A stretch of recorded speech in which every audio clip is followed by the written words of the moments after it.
Action बहुत भरपूर होने वाला है। सबसे पहले बाजार में तेज़ी की वजह क्या है, क्यों आज बाजार इतने बढ़िया और इतने मजबूत होकर एक ही लेवल के आसपास ट्रेड करते हुए दिख रहे हैं, नंबर 1। नंबर 2, तेज़ी में कितना दम है, अगर आप ये जानना चाहते हैं तो ये भी जानना चाहिए आपको, बिल्कुल ठीक बात है।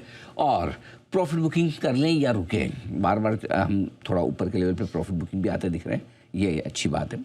तो प्रॉफिट बुक कर लें या रुकें। किन लेवल्स के ऊपर तेज़ी और बढ़ेगी, निफ्टी का मजबूत सपोर्ट कहाँ है वो भी जानना समझना जरूरी है। और बैंक निफ्टी आज सुस्त क्यों है ये भी समझ लीजिए। स्मॉल कैप इंडेक्स जोर से टूटेगा या रुकेगा, ये बड़ा सवाल है, क्योंकि बेयर मार्केट के कगार पर है। और मेटल की तेज़ी में क्या कुछ खरीदना है, ये सब जानने समझने की ज़रूरत है। ऑलराइट, चलिए बड़ा एक्शन यहाँ बनता हुआ दिखाई दे। लेकिन सर सबसे पहले तो ये बताइए कि बाजार की ये जो तेज़ी है इसके पीछे की वजह क्या है, क्योंकि तभी हमें समझ में आएगा कि आगे होना क्या है। देखिए, तेज़ी की वजह सिंपल सी 2-3-4 चीज़ें हैं जो इम्पोर्टेंट है। वैसे तो कल अमेरिका में रिकवरी हुई, इस वजह से हम आज थोड़ा सा बढ़ पाए थे, वो तो हो गया सुबह सुबह। अब बड़ा बात क्या है, बड़ी बात ये कि पहली चीज़ है कि आज 5वां दिन हो गया। 5वां है ना, छठा है? 5वां नहीं, छठा दिन आज युद्ध का, तो आज छठा दिन है। छठा दिन, हाँ। तो कल तक 5 दिन हो गए, आज छठा दिन। तो अब क्या हो गया, कल तक अब धीमे धीमे हमें युद्ध की आदत पड़ रही है। ये रशिया यूक्रेन टाइप का कुछ हो रहा है क्या? हमें पता ही नहीं चल रहा, हमें युद्ध की आदत पड़ रही है। अब आप मुझे बताओ ऑनेस्टली, देखो दिल पे हाथ रख के बोलना, हाँ, सुबह से कितनी बार आपने जनरल न्यूज़ चैनल जाकर देखा कि कौन सी मिसाइल कहाँ गिरती हुई दिख रही है, अभी किधर अटैक हुए, ईरान ने कितना किया, इजराइल ने कितना किया, गिनने नापने की कोशिश की हमने? आप, मैं छोड़ो, नेहा जी का छोड़ो, मैं आप सबसे पूछता हूँ, जितने हमारे दर्शक हैं वही बताए, सुबह से कितने लोगों ने गिना है कि कितने ईरान ने अटैक किए, कितने अमेरिका ने किए है? मतलब क्या, देखो ये माइंड सेट है। अब हमें धीमे धीमे युद्ध की आदत पड़ रही है, चल रहा है ना चल रहा है, मतलब वो चल रहा है, कभी कम होगा कभी मतलब आपने वो मान लिया कि दुनिया के एक हिस्से में कुछ देशों के बीच में एक ये चीज़ चल रही है। अब मुझे इससे और ज़्यादा फर्क नहीं पड़ेगा।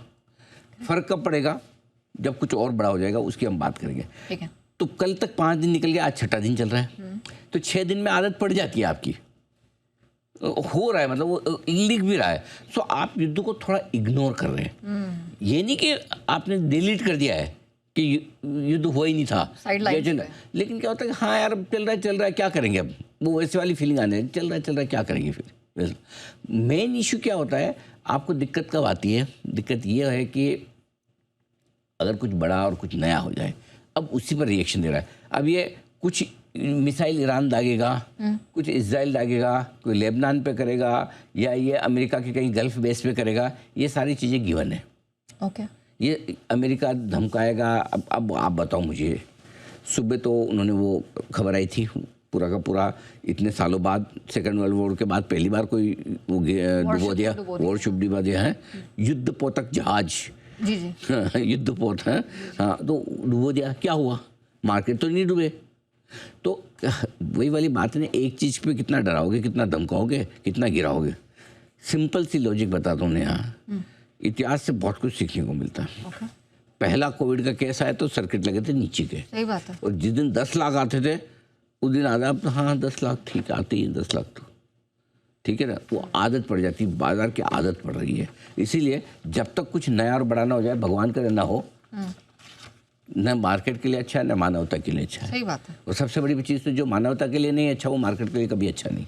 करेक्ट। शॉर्ट टर्म में भले ही ठीक है, हम भूल जाए कर जाए, लेकिन अल्टीमेटली तो कुछ तो लड़ ही रहे हैं, कुछ तो कहीं तो नुकसान हो ही रहा है, किसी का तो हो ही रहा है, जिसका भी हो रहा है गलत है। तो ये चीज़ है। अब क्या है, आज एक दूसरे की तरफ से हमले में थोड़ी कमी आई है। क्या है, कुछ बड़ा होता है ना, तो हमारे भी क्या है, संदीप और अंजनी आके मुझे बोल देते हैं, सर ये हो गया, सर वो हो गया। तो आके आज सुबह से आए नहीं है दोनों मेरे पास केबिन में एक बार, हाँ, हमारे दोनों केबिन में एक बार ही आए कि आज इतने बम गिर गए, इतने हो गया।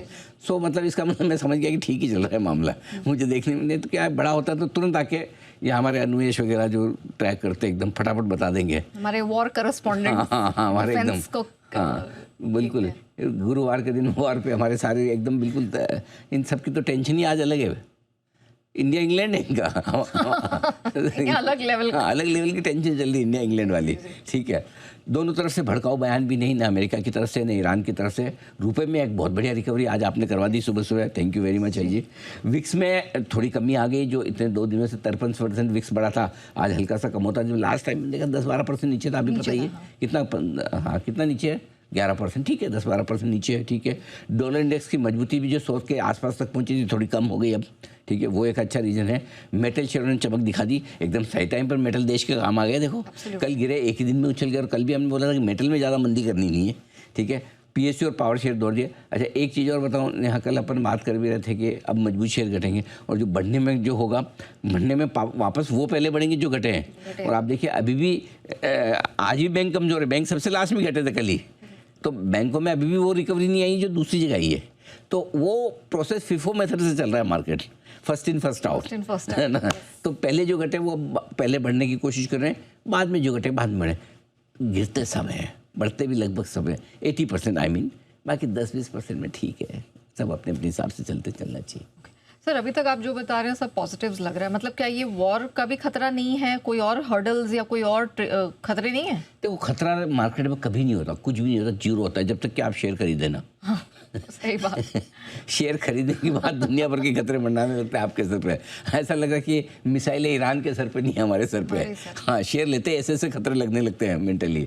तो मैं बता दूँगा, आप अगर इस गलतफहमी के खतरे नहीं, सारे सर ने इतने पॉजिटिव गिना दिए, तो मेरे खतरे भी बताने जरूरी। नंबर 1 पहला खतरा तो सीधा सीधा मार्केट का ही है। वो शोले में डायलॉग नहीं था तुम्हें, क्या मौत तुम्हारे सर पर नाच रही है कालिया, है ना, वैसा वाला हाल है। तो खैर सारे डायलॉग्स आइकॉनिक थे। तो खैर इंस्टीट्यूशन है, पिक्चर ही नहीं है, तो क्या बनाई वैसे। तो वो वैसे ही आपके सर पे डाउ फ्यूचर्स की कमजोरी नाच रही है।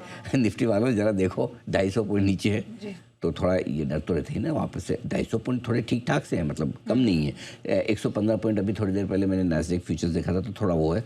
दूसरा है कि ऊपर के लेवल पे सप्लाई तो आ रही है, लगातार आ रही है, इसमें कोई गलत नहीं है। 2500 के आसपास बाइंग हो रही है, लेकिन 2500 के ऊपर आने पर थोड़ी प्रॉफिट बुकिंग भी आ रही है, ऐसा नहीं कि नहीं आ रही है।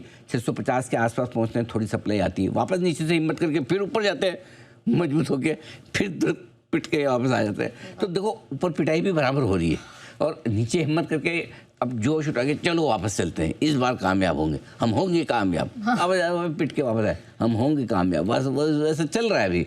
तो दोनों तरफ का मामला बराबर है। अब आपको इसको जिस तरह से देखना है, आपको लगता है ख़राब है तो ऊपर बराबर ख़राब है, आपको लगता है मजबूत है बार बार उठ रहे हैं, भाई ऐसे ख़राब बाजार में उठ रहे हैं, ये भी कम बात थोड़ी है, बिल्कुल बढ़िया है। जितने डाउ कल बढ़े हैं उतना तो घट भी रहे हैं वापस फ्यूचर्स में, तो ऐसा देखा जाए तो हम अपनी ताकत, और कल का एफआईज का फिगर देख के देखें तो फिर डर भी लगता है। सो ये कुछ नेगेटिव्स में आपके लिए है।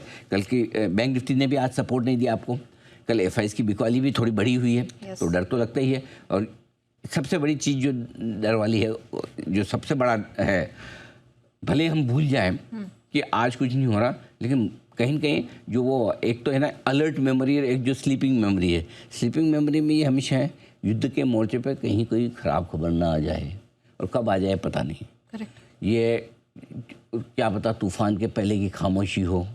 एक तरफ आप पॉजिटिव सोचना चाहो युद्ध के बारे में, तो ईरान की तो टॉप लीडरशिप निपट गई। अब अमेरिका तो कह रहा है हम 24 घंटे में पूरा इनका वो एयर स्पेस पे कब्जा कर लेंगे, ये कर लेंगे, फलाना काम का। इधर ईरान सोचेगा अब तो मैं गया, अब तो मैं न्यूक्लियर ही करूँगा।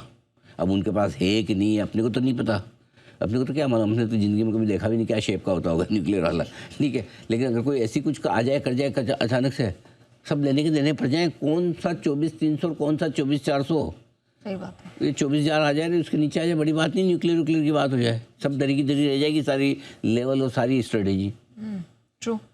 भाई ये तो नहीं पता, अगर किसी को लगता है न्यूक्लियर आ गया तो फिर तो आप सब बेच के अभी बेच दो। अगर किसी को डर लगता है कभी आ गया तो आ गया, वो तो आपको थोड़ी पता, हमको थोड़ी पता है, ये तो अमेरिका ईरान को पता होगा तो होगा।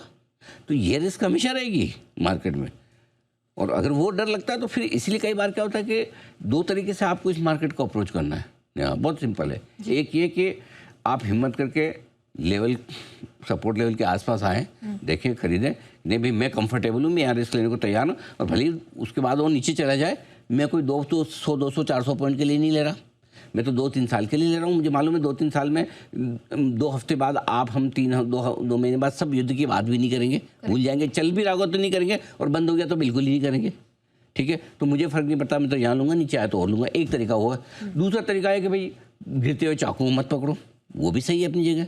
अगर आपकी उतनी रिस्क लेने की ताकत नहीं है, आपको वो विज़न नहीं है, मुझे तो आज ही लेके कल ही बेचना, आज का आज ही बेचना, तो फिर आप मत करिए। वो उसका जवाब अपने अंदर है, बाहर मार्केट में नहीं है। कि आप किस तरह से अप्रोच करना चाहते हैं। कुछ लोग ऐसे हैं जो फॉलिंग मार्केट में हिम्मत करके बिल्कुल टुकड़ों में खरीदेंगे, यहाँ खरीदेंगे, यहाँ से मैंने मेरा पैसा डाल दिया, जाए नीचे तो जाए, कोई बात नहीं, मैं आराम से बैठा हूँ। दूसरा है कि नहीं, मैं तो एकदम सेफ होके चलूँगा, वो भी ठीक है। सेफ होके खरीदना है तो जिस दिन 25,000 के ऊपर बंद हो जाए आप सेफ हो जाएंगे, तब ले लीजिएगा। फिर ये ना लगे कि मेरे तो 700 पॉइंट की तेजी में स्टॉक तो 15% 20% चल गया, अब ऊपर लेना पड़ रहा है। दोनों चीज़ साथ में नहीं होगी। सो आपको डिसाइड करना है क्या करना है। अगर कभी न्यूक्लियर हो गया तो सारे लेवल धरे रह जाएंगे, मैं तो साफ कह रहा हूँ। सही बात है। हाँ, ये कि कोई लेवल काम नहीं आएगा, क्योंकि ये तो आपको मुझे नहीं पता। जिसको लगता है न्यूक्लियर हो जाएगा तो पहले तो वो फिर बेचे। सही बात है। जितना है वो बेचे, अपना बेचे, पड़ोसियों का बेचे, दोस्तों का बेचे, साथ वालों का बेचे, और जिसको इन्फ्लुएंस कर सकते हो उसका बेचे। हो जाए तो हो जाए, ये तो भगवान की मर्जी है कि होगा, नहीं मुझे नहीं पता भाई। ये सारे नेगेटिव वाले खतरे भी हैं अभी तक। सर अब मुझे ना लेवल्स जानने हैं कि अब नीचे सपोर्ट कहाँ है, ऊपर रेजिस्टेंस बिल्कुल देंगे। देखो लेवल्स मैं फिर बता रहा हूँ, कल जो मैंने बोला था नेहा, आज फिर बोल रहा हूँ, लेवल तो पत्थर है। पत्थर में अगर आपको लगता है कि इसी में भगवान है और उसको भगवान की मूर्ति की तरह मान के पूजा करके उसको सजा धजा के आप करें, वो भगवान हो जाते हैं जी। और अगर कोई एक भगवान की मूर्ति भी है, अच्छी से सजी धजी, बिल्कुल तैयार है, फूल माला ये सब किया कराया, ऊपर ऊपर गहने हार पहनाए हुए हैं, और आपको लगे अरे क्या नीचे तो पत्थर ही है, वो पत्थर है। आपको कैसे, आपके अंदर की फीलिंग क्या है वो जानो। हमारे तो लेवल भगवान है, हम तो भगवान के, क्योंकि सुबह शाम 2 सेंटेंस आप मेरे को बोल के बता दो लेवल के बगैर, आप बोल सकते हैं? निकलेगा ही निकलेगा ना। मार्केट में हमारा बिजनेस ही भावों को बताने का है, भावों को बताने में लेवल आएगा ही आएगा, आ ही जाता है कहीं कहीं, नहीं ना चाहते हुए भी आ जाता है, जो चाहते हैं तो भी आ जाता है, नहीं चाहते तो भी आ जाता है। तो अब हमारे लेवल जो इंपॉर्टेंट है, जिसकी आपने बात की, जो हमारे भगवान 24,325 24,475 का लेवल, ये सपोर्ट के तौर पर है। नई और फ्रेश कमजोरी 24,300 के नीचे बंद होने पर होगी, लेकिन उससे पहले अगर आज 24,700 को पार करके निकल कर टिके 3 बजे के पहले, तो बढ़िया तेजी बनेगी। तब अगला टारगेट 24,800 865 का निफ्टी के लिए बंद कराएगा। अगर आज 24,475 के नीचे बंद होते हैं तो तेजी की पोजीशन थोड़ी आपको कम करनी चाहिए, अगर नेगेटिव बंद होते हैं तो। और अगर 24,300 के नीचे बंद होते हैं तब तो फिर गई भैंस पानी में, तब तो नई मंदी के लिए हम तैयार हो जाते हैं, उसमें कोई डाउट ही नहीं है। ऊपर 24,600 के ऊपर बंद हुए तो अगला टारगेट आपका तो 24,300 24,400 एक तरह से आपका मजबूत सपोर्ट कंफर्म हो जाएगा कल क्या हाई के ऊपर बंद होने पर। बहुत सारे मैं लेवल्स बता रहा हूँ और उसकी ज़रूरत है वजह, क्योंकि अनसर्टेनिटी इतनी कि आपको पता नहीं है, तो इसलिए आपको ये लेवल ध्यान में रखना ज़रूरी है। ठीक है, अब आइए बैंक निफ्टी 58,400 मजबूत सपोर्ट है जो कल का लो है जी। और वही आपका बजट के दिन की क्लोजिंग भी। ठीक है, इसके नीचे अगर गए तो 57,800 58,000, बजट के दिन का लो 57,800 के आसपास है, वहाँ पर अगला मजबूत सपोर्ट बनेगा।